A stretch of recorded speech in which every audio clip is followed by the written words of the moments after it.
Կարգին մուլտերի մեջ մի հանճարեղ դրվագ կա։ Ինչի եմ կարգին մուլտերը օրինակ բերում, որովհետև մեր հասարակության մեջ ոչ բոլորն են խելքով փայլում։ Մի աղջիկ ձուկ է բռնում ու երազանք է պահում, թե բա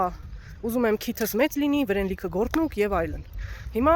մեր հասարակության մեջ շատերը կան, այդ աղջկա նման են ապրում, հա։ Իրանք չեն պատկերացնում, որ կարելի է իրանց մաղձը մարդկանց վրա թափելու փոխարեն բարեմաղթանքներ ասել,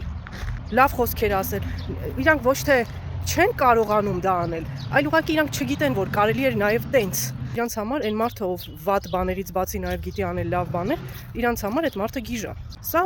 ալտերնատիվ չունենալու հետևանք է։ Մեր հասարակության բոլոր առատավոր երևույթների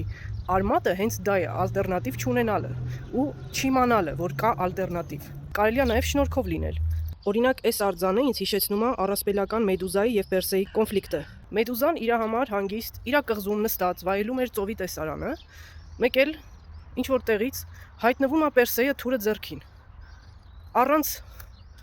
հարց, առանց պատասխան հարձակվում այդ կնոջ վրա։ Առանց հասկանալ, որ կարելի էր ընդամենը այդ կնոջը հարգել կամ սիրել։ Դրա պակասից էր ինքը հրեշի վերածվել։ Ում հետ չես կարողանում